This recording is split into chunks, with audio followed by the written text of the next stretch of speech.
يا أيها الذين آمنوا اركعوا واسجدوا واعبدوا ربكم وافعلوا الخير لعلكم تفلحون.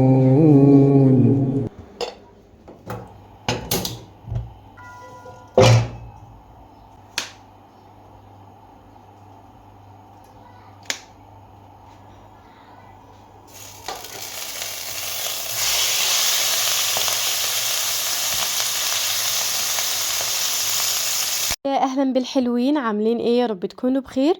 وحشتوني جدا من اخر فيديو كنا عاملينه مع بعض. واللي لسه اول مره يشوف قناتي ومش مشترك فيها، ما تنسيش ان انتي تشتركي في القناه وكمان تفعلي زر الجرس علشان كل الفيديوهات الجديده توصلك على طول. واهم حاجه الكومنتات الحلوه اللي هتشجعني دايما. بحب ان انا اخد منكم كده افكار. مثلا نغير حاجات في البيت. برضو تشاركوني كده ارائكم علشان اتشجع كده وانزلكم فيديوهات على طول. والنهارده بقى كده هنعمل غدا سريع. الغدا بتاعنا يعني بسيط كده بما ان الجو حر. فدايما بنحب ناكل حاجات مثلا بعيش، يعني الرز بقى والصلصة والحاجات اللي زي دي بنستبعدها في الصيف، لكن اكتر الاوقات بنعمل كده اكلات بتنفع كده بعيش. فكان عندي كده الكبد وقوانص كده بتوع الفراخ، نضفتهم كويس جدا ونقعتهم وصفيتهم. لازم ان انا اصفيهم علشان اشيل منهم اي ريحة زفارة، وبعصر عليهم ليمون. اجيب بقى كده صينية ألمونيا. بحب ان انا اعمل فيها الصراحة الاكل بتبقى حلوة جدا. هحط بقى شوية زيت يسخنوا وهنزل بالكبد كده والقوانص، وهكون بقى فرمة بصلاية حلوة كده وفصين من الثوم. وهقلب بقى كل دول، وكمان هحط بقى فلفل اسود وملح واسيبها بقى مع نفسها كده.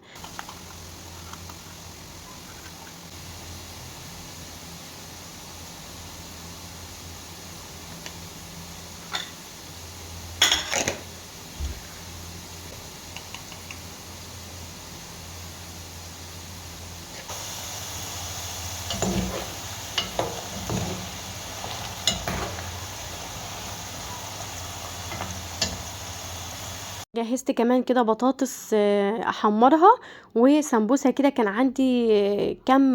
كام واحده كده سمبوسه قلت اقليهم مع الاكله دي. وكانت اكله خفيفه وحلوه. يعني قلنا نتغدى الاول علشان ورايا بقى تنظيف عميق للريسبشن عندي. كان محتاج الصراحه، الجو اليومين دول حر جدا. فمن الوقت للتاني بحب ان انا يعني انضفه كده. والصراحه التنظيفه اللي هي العاديه دي ما تنفعش معاه في الحر دي، لازم تنظيفها عميق. فخلص بس الغدا ونتغدى كده وخلاص بقى ندخل بقى على التنظيف اللي بيستنانا.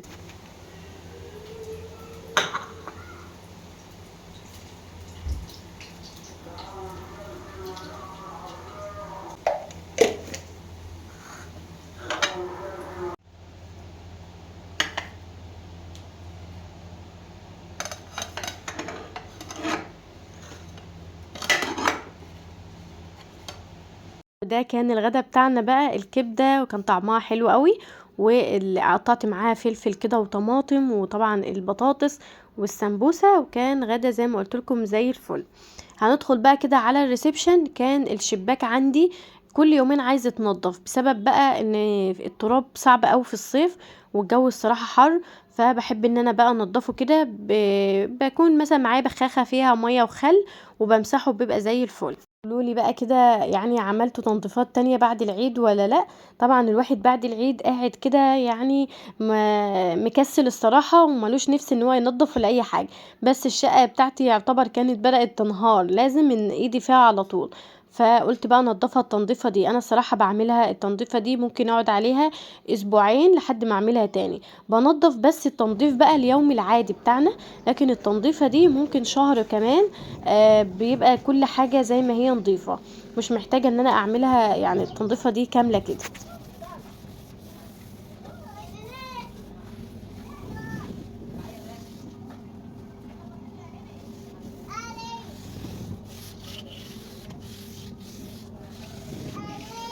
وهنا بوريكم التراب اللي طالع كده من الشباك عندي.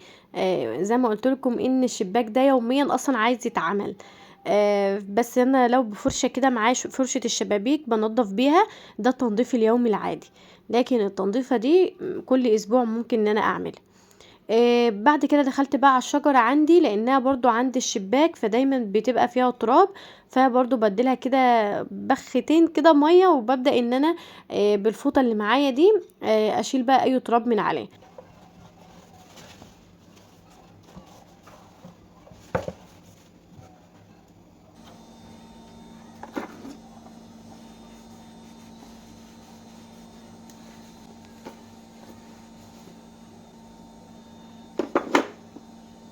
بعد كده هادخل بقى على الشاشة. الشاشة الصراحة يعني من الحاجات اللي أنا محبتهاش عندي، مش شكل الشاشة لأ، إن الشاشة فيها أرقام كتير قوي، فدايما بتبقى مطربة. يعني كان مثلا لو عملتها أهدى شوية أو أخف شوية في الشكل كانت هتبقى مريحة في التنظيف، لكن الصراحة يعني بتلم تراب بسرعة قوي، فلازم كل ركن كده فيها بنضفه على طول. وكمان لازم احط مثلا اي انتيكة، اي فازة، فبرضو فيها حاجات كتير. فطبعا بقى الحاجات دي كلها بتتشال وتتمسح كويس، وكمان المكان بيتمسح، فبياخد وقت. فده الحاجات اللي انا ما كنتش حباها عندي في الريسبشن. هي شكلها حلو الصراحة، بس مش عملية.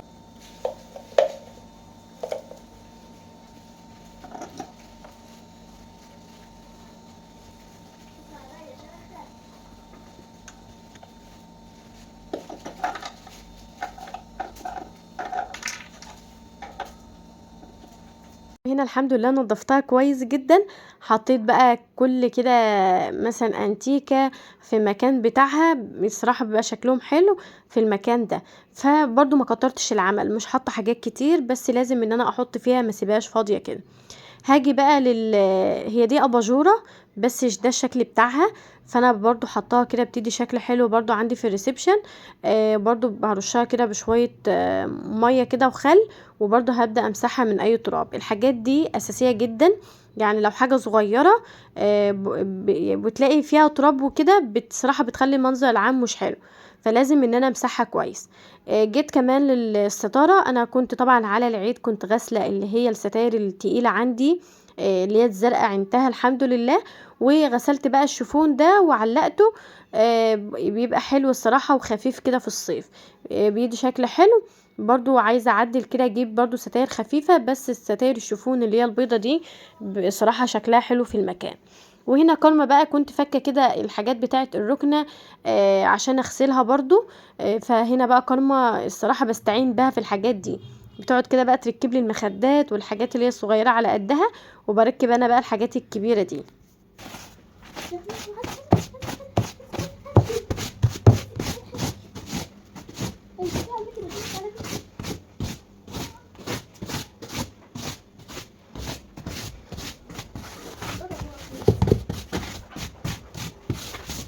قبل ما ارجع بقى كده المخدات بتاعه الركنه، اي فتافيت بقى وحاجات واقعه على الركنه نفسها بشيلها كده باي فرشه عندي. وكمان بمسح الصراحه المكان ده باي فوطه مبلوله كده بشويه معطر بتدي ريحه حلوه، علشان برضو لو في اي تراب يتشال من عليه. وطبعا الشباك ببقى فاتحاه فبيتهوى بسرعه، والشمس طبعا اصلا حلوه اليومين دول فالحاجه بتنشف بسرعه. المهم بقى هرجع كده المخدات بتاعه الركنه، وهحط بقى المخدات الكبيره والحاجات الصغيره بتاعتها، وارجع كل حاجه مكانها. اللي وصل معايا كده لحد اللحظه دي يكتب لي في الكومنتات عشان اعرف كده، يعني احس ان في حد كده بيتابع كده الفيديوهات بتاعتي. وقولوا لي بقى رايكم في الفيديو اللي فات، كنت عامله لكم كده خروجه حلوه في الصيف. فاستنوا بقى الخروجات بتاعتنا، احنا طالما الصيف دخل علينا هنخرج كتير وهيبقى في خروجات كتير جدا. فاستنوا طبعا الخروجات بتاعتنا الحلوه دي هتعجبكم جدا.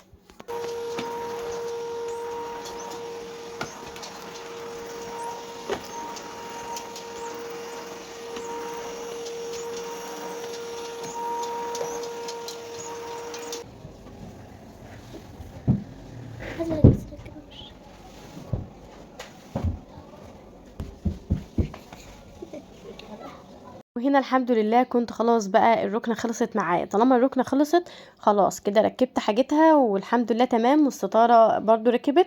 فكان اهم حاجه عندي اشيل السجاده وامسح كده تحتها بشوية معطر علشان اخلي المكان ريحته حلوة.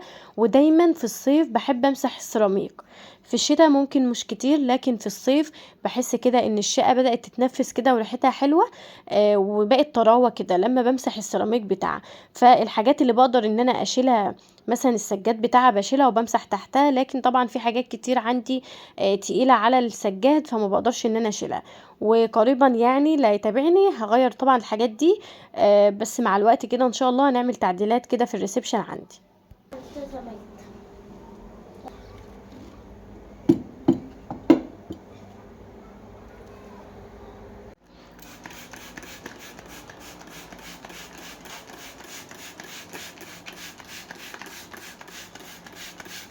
وهنا الحمد لله كنت خلاص بقى خلصت كده الجزء ده، والارض كانت نشفت ورجعت كل حاجة مكانها، ورشيت بقى رشة المعطر الحلوة دي.